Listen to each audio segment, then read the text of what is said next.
베드로전서 4장 11절 말씀. 만일 누가 말하려면 하나님의 말씀을 하는 것 같이 하고 누가 봉사하려면 하나님이 공급하시는 힘으로 하는 것 같이 하라. 이는 범사에 예수 그리스도로 말미암아 하나님이 영광을 받으시게 하려 함이니 그에게 영광과 권능이 세세에 무궁하도록 있느니라.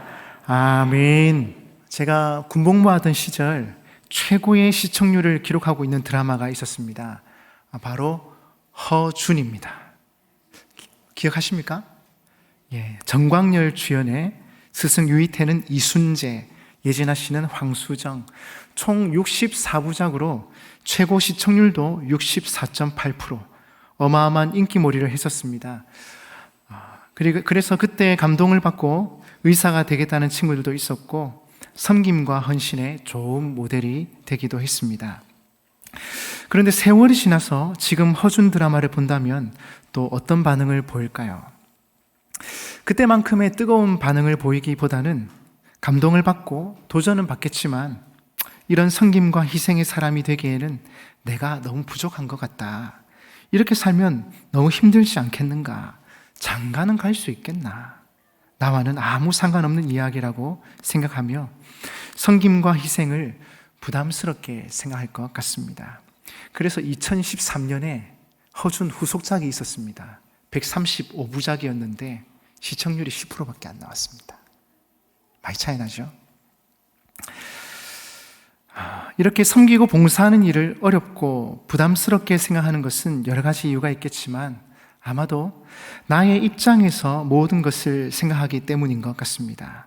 제가 지금 하고 있는 일이 바쁘고 힘들어서요. 마음의 여유가 없습니다. 제가 경험이 없어서요. 제 힘과 능력으로는 도저히 불감당입니다. 잘할 수 있을지 자신감도 없습니다. 이런 모든 이유가 섬김을 어렵게 만듭니다. 그런데 오늘 베드로전서 기자는 섬김이란 하나님이 주시는 힘으로 하는 것이라고 말씀합니다. 하나님이 계신 것을 믿는 자, 하나님의 사랑을 경험한 자가 하는 것이 봉사요, 섬김이며 섬김의 가장 중요한 방법 역시 하나님 주심 힘으로 하는 것입니다. 오늘 본문 11절에 보시면 만일 누가 말하려면 하나님의 말씀을 하는 것 같이 하고 누가 봉사하려면 하나님이 공급하시는 힘으로 하는 것 같이 하라. 사실 섬김과 봉사의 가장 중요한 원리 중 하나는 그 주체가 하나님이시라는 것입니다. 하나님 때문에 시작하고 하나님이 힘을 주셔야 하는 것입니다. 그리고 하나님이 영광을 받으셔야 한다는 것입니다.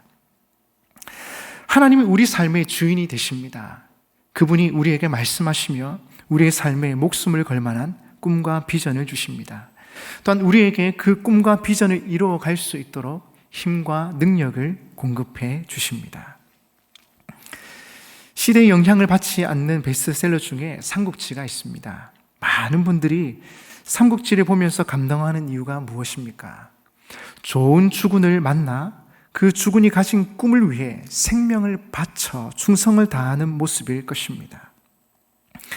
마틴 루터 킹 목사님은 미국 땅에서 흑인이 백인과 같은 차를 타지도 못하고 같은 식당에 들어가지도 못하며 자녀가 교육에도 차별을 받는 현실을 보면서 이렇게 외쳤습니다. I have a dream. 나에게는 꿈이 있습니다. 어느 날 모든 사람이 평등하게 만들어졌다는 것을 깨닫게 되는 날이 오는 꿈입니다. 나의 자식들이 이 나라에 살면서 피부색으로 평가받지 않고 인격으로 평가받게 되는 그날이 오는 꿈입니다. I have a dream. 이들의 꿈은 이들을 죽이기 전까지는 결코 말릴 수 없었습니다. 왜냐하면 이들은 이 꿈에 목숨을 걸었기 때문입니다. 사랑하는 여러분, 여러분의 삶에 목숨을 걸 만한 사명이 있습니까?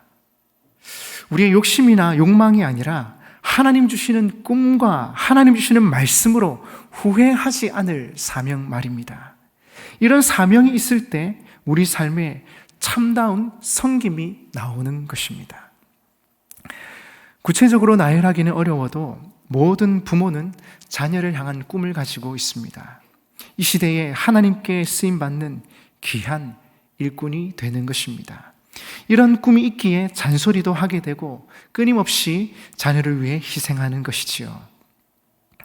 그런데 자녀들을 위해 희생하고 섬기고 아무리 고생을 해도 그게 고생이라고 느껴지지가 않습니다.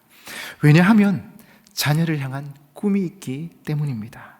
또한 그들을 하나님의 사람으로 양육하고자 하는 포기할 수 없는 사명이 있기 때문입니다. 왜 힘들게 매일 전도하고 전도 행사를 하며 또 여름 수련회를 하는 것입니까? 우리에게는 다음 세대를 향한 꿈이 있고 이웃을 행복하게 섬기고 싶은 하나님의 비전이 있기 때문입니다. 이 꿈이 우리를 움직이게 만드는 것입니다. 우리를 섬김의 자리로, 희생의 자리로 이끕니다. 그러나 이것이 우리에게 짐이 아니요 하나님 주신 꿈을 이루어가기 위한 기쁨과 행복의 자리가 되는 것입니다. 따라서 섬김의 자리에 있는 여러분, 기쁨으로 자원하는 마음으로 섬겨주시기 바랍니다. 여러분의 섬김과 희생을 통해 하나님의 교회가 온전하게 세워져 가며 여러분의 건강한 섬김을 통해서 우리 교회는 더욱 건강하게 세워져 갈 것입니다. 저는 실력이 없어서, 저는 경험이 없어서, 저는 자신이 없어서 이렇게 호소하는 분들이 있습니다. 물론 실력과 경험의 차이는 있겠지만 실력으로 하는 것만은 아니라고 생각합니다. 저희 어머니께서 늘 하시던 얘기가 있습니다. 나는 교사 체질이 아니다. 내가 배우기를 했나, 아이들을 좋아하나, 그렇다고 가르치기를 잘하나, 나는 그냥 안내 차례 돌아오면 안내하고 아빠하고 네 뒷바라지 할란다. 이게 내 할 일이지. 그래서 제가 모교회 기도회에서 설교할 때 이렇게 말씀을 전한 적이 있습니다. 그렇게 말 안 듣고 속썩이던 아들이 이 정도 변했으면 우리 어머니는 정말 좋은 교사 아닙니까? 여러분, 저희 어머니 뵙게 되면 꼭 이야기해 주십시오. 어머니는 훌륭한 교사라고 말입니다. 그리고 나중에 권사 직분을 받으시고는 교사로 섬기셨습니다. 노인대학 교사로 섬기셨는데 어르신들이 섬기시고 주일에도 밤모임을 인도하시는 등 열심히 섬기셨습니다. 그리고 교사 근속상도 받았습니다. 제가 어머니의 그 모습을 보면서 얼마나 감동을 받고 기뻤는지 모릅니다. 사랑으로, 사명감으로 자녀를 키우듯이 교회를 사랑하고 하나님 주시는 사명에 조금이나마 동참하고픈 마음으로 섬기는 것입니다. 따라서 올 한 해 우리에게 주어진 귀한 섬김의 자리에서 귀찮다고 힘들다고 포기할 것이 아니요 마음을 다하여 정성을 다하여 섬김으로 하나님께 충성된 종이라 칭찬받는 여러분 되시기를 간절히 바랍니다. 그런데 우리가 기억해야 할 것은 우리가 주님의 몸된 교회를 섬길 때 하나님이 주시는 힘으로 섬겨야 한다는 것입니다. 하나님의 공급함이란 곧 믿음을 의미합니다. 우리가 섬길 수 있도록 힘과 지혜를 주시는 분이 하나님이라는 것을 믿는 믿음입니다. 하나님의 공급함을 믿을 때 우리의 섬김에서 우리의 능력이 아니라 하나님의 능력이 나타나는 것을 경험하게 됩니다. 내가 한 것이 아니라 하나님이 하셨습니다. 하나님께서 지혜와 능력을 주셨기에 제가 할 수 있었습니다. 이렇게 고백하게 되는 것이지요. 그런데 하나님이 공급하시는 힘을 받으려면 시간이 필요합니다. 하나님께 기도하면서 응답받는 시간이 필요하고 하나님의 말씀을 듣는 시간도 필요합니다. 종은 주인의 음성을 들어야 합니다. 왜냐하면 주인이 무엇을 원하는지 그 의도를 분명하게 파악해야 하기 때문입니다. 그래서 무엇보다 기도하는 시간이 필요합니다. 묵상하며 말씀을 듣는 시간도 필요합니다. 하루를 시작하면서 말씀을 펴고 시작하는 사람, 기도하면서 하루를 여는 사람은 이미 말씀을 들을 준비가 되어 있는 사람입니다. 하나님은 우리에게 성령을 통해 우리가 해야 할 것을 생각나게 하시는 분입니다. 우리의 마음에 곧 세미하게 고동치는 음성이 있습니다. 하나님을 향해 열린 마음을 가진 사람에게는 이 음성이 순간순간 들려옵니다. 때로는 내가 듣지 못하는 것을 주변에 기도하는 사람들을 통해서 듣게 하시곤 합니다. 또한 예배 시간을 통해서, 강단의 말씀을 통해서, 기도와 찬양을 통해서 우리로 깨닫게 하시고 확신을 주실 때가 있습니다.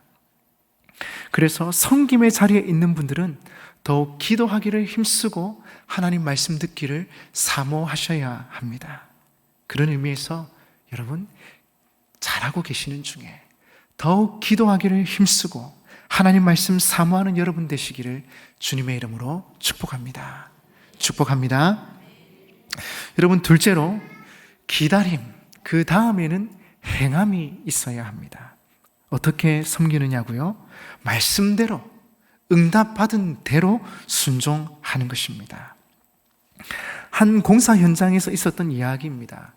콘크리트 레미콘 운전사 한 사람이 현장에서 시간만 나면 성경을 본다고 합니다. 얼마나 기특합니까? 그런데 44층 건물을 짓는데 콘크리트를 쏘아 올리는 것이 중요할 뿐만 아니라 긴박한 순간이 있음에도 그 운전사는 성경을 열심히 보고 있습니다. 그분 때문에 주변에 있는 모든 사람이 불안해합니다. 급기야는 현장에 있는 사람들이 저 운전사가 내일도 오면 작업을 하지 않겠다고 합니다. 적어도 제 생각에 그분은 성경을 열심히 읽고는 있지만 성경대로 사는 사람은 아닌 듯합니다. 한 번은 누군가가 슈바이처 박사에게 이렇게 물었습니다. 당신은 왜 의사가 되었습니까? 슈바이처가 이렇게 대답합니다. 저는 말로는 사람을 감동시킬 수 없기 때문입니다. 말과 함께 행동으로 나타나게 될 때 진정한 감동을 줄 수 있으며 하나님께서도 기뻐하시고 영광을 받으십니다. 그래서 여러분, 하나님 주시는 힘을 받기 위해 기도하셔야 하고 하나님 말씀을 늘 가까이 두고 보셔야 합니다. 그렇게 해야 하나님의 세미한 음성을 들을 수 있으며 그 음성에 순종할 때, 그 음성에 순종할 때 우리의 섬김을 통해 하나님께서 영광을 받으십니다. 여러분, 섬김은 하나님 주시는 힘으로 해야 합니다. 바꾸어 말한다면 하나님께서는 섬기는 자들에게 힘 주시는 분이십니다. 그렇다면 하나님께서 우리로 힘 주시면서까지 섬기게 하는 목적은 무엇일까요?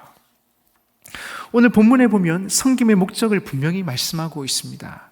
11절 후반부에 보니 이는 범사에 예수 그리스도로 말미암아 하나님이 영광을 받으시게 하려 함이니 그에게 영광과 권능이 세세에 무궁하도록 있느니라. 아멘. 섬기고 봉사하는 이유가 분명히 나타나 있습니다. 범사에 하나님이 영광을 받으시게 하려 함이니 섬김의 가장 궁극적인 목적은 바로 하나님께서 영광을 받으시게 하는 것입니다. 그래서 우리가 믿음의 사람이라면 끊임없이 물어야 하는 질문이 있습니다. 하나님이 원하시는가? 하나님이 기뻐하실까? 이 일을 통해 하나님이 영광을 받으실까? 섬김의 목적은 범사에 하나님이 영광 받으시도록 하는 것입니다. 여러분, 그렇습니다. 우리의 섬김과 헌신을 통해 하나님께서 영광을 받으십니다. 골로새서 3장 23절에도 무슨 일을 하든지 마음을 다하여 주께 하듯 하고 사람에게 하듯 하지 말라. 무슨 일을 하든지 누구를 대하든지 주께 하듯 하는 것입니다. 왜요? 우리의 섬김을 통해 하나님께서 영광을 받으실 것이기 때문입니다. 따라서 누가 보든 보지 않든 우리가 맡은 자리에서 최선을 다해 섬기는 것입니다. 마음을 다하여, 정성을 다하여 주님께 하듯 최선을 다할 때 하나님께서 영광 받으실 줄 믿습니다. 믿습니다. 또 한 가지 우리가 기억해야 할 것은 우리의 섬김을 통해 하나님께서 영광 받으실 수 있도록 우리의 섬김이 거룩한 섬김이 되어야 합니다. 거룩한 섬김이 되도록 힘써야 합니다. 그래서 사도 바울은 로마서 12장에서 우리에게 이 세대를 본받지 말라고 말씀합니다. 세상의 패턴으로 하나님을 섬기는 것이 아니라 거룩한 섬김이 되라는 것입니다. 사명자에게 있어 최고의 성공이란 거룩한 성공자가 되는 것입니다. 성공자와 거룩한 성공자의 차이점은 무엇일까요? 성공자는 자신의 삶에 목표한 것을 이룬 사람입니다. 자신이 정한 목표에 다다르는 것을 성공이라고 말합니다. 그러나 거룩한 성공자란 무엇을 이루어 놓았다기보다는 하나님의 뜻을 따라 살아가는 그의 거룩한 삶을 통해 하나님께 영광을 돌리는 것입니다. 하나님의 뜻을 따라 살아가는 그의 삶을 통해 하나님께 영광을 돌리는 것입니다. 한 정치인이 인도 빈민의 어머니 테레사 수녀에게 이런 유도 질문을 했습니다. 당신이 하는 일이 세계적으로 많이 알려지기는 했지만 별다른 성공을 보이지 않는 것에 대해 가끔 좌절하거나 실망한 적이 있으리라 생각됩니다. 어떻습니까? 그러자 테레사가 이렇게 대답했다고 합니다. 천만에요. 전 실망하거나 좌절한 적이 없습니다. 왜냐하면 하나님은 제게 성공의 임무를 주신 것이 아니라 사랑의 임무를 주셨기 때문입니다. 그녀는 늘 하나님의 뜻에 따라 살아가며 그의 거룩한 삶을 통해 하나님께 영광 돌리는 삶을 살고자 했던 것입니다. 여러분, 우리가 모든 것을 다 할 수는 없지만 우리가 있는 자리에서 하나님의 뜻을 따라 거룩하게 섬기며 살아갈 때 하나님께서 영광을 받으시는 것입니다. 한 아들이 심부름하고 용돈을 받으려고 아버지 구두 닦기를 시작했습니다. 하루에 500원, 한 달에 15,000원을 주기로 했습니다. 하지만 아들이 구두를 닦은 후로는 반짝반짝했던 구두가 흐려지기 시작했습니다. 아이가 닦으니까 깨끗하게 잘 안 되는 것이죠. 요령을 잘 몰랐던 것 같습니다. 그런데 어느 날 구두가 반짝반짝 윤이 났습니다. 아들에게 물었더니 1시간 동안 구두를 닦았다고 합니다. 특별한 이유가 있냐고 물었습니다. 아빠가 계신 것에 대한 감사의 표시라고 말합니다. 아버지는 코끝이 찡해왔습니다. 그러면 오늘은 500원 주기가 미안한데 얼마를 주면 될까? 그랬더니 아빠, 오늘은 공짜예요 하는 겁니다. 왜? 아빠가 너무 감사해서요. 그래서 오늘은 공짜예요. 이 말을 듣고 출근하는 아버지의 기분은 구름 속에 있는 것 같이 들떴습니다. 그렇습니다.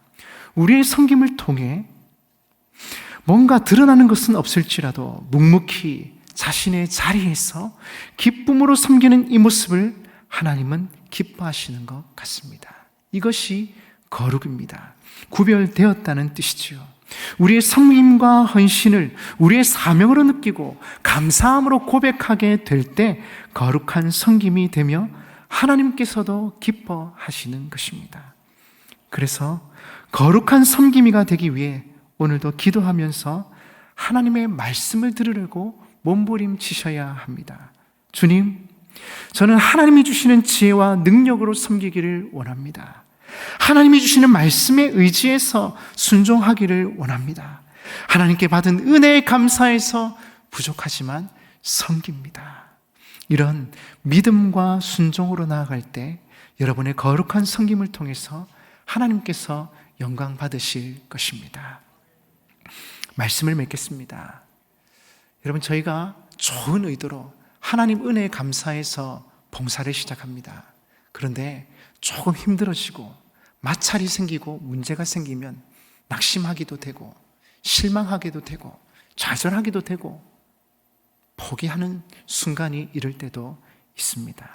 그런데 여러분, 우리가 섬길 때 주의해야 할 것은 우리의 힘으로 섬기는 것이 아니요 하나님 주시는 힘으로 섬기는 것입니다. 하나님 주시는 지혜와 능력으로 섬기는 것입니다. 그런데 하나님 주시는 힘을 받으려면 시간이 필요합니다. 하나님의 말씀을 듣는 시간이 필요하고 하나님께 기도하면서 응답받는 시간이 필요합니다. 그리고 그 다음에는 행함이 있어야 합니다. 받은 말씀대로, 들었던 응답대로 순종하는 것입니다. 그렇게 섬길 때 하나님께서 영광을 받으시며 우리의 삶에도 풍성한 열매를 맺게 하실 것입니다. 따라서 우리의 섬김을 통해 하나님께서 영광을 받으실 수 있도록 우리의 섬김이 거룩한 섬김이 되도록 합시다. 올 한 해 내가 맡은 자리가 무엇이든 간에 오늘 들은 이 말씀처럼 하나님 주시는 힘으로 끝까지 마음을 다해 정성을 다해 섬기는 여러분 되시기를 주님의 이름으로 축복합니다. 축복합니다.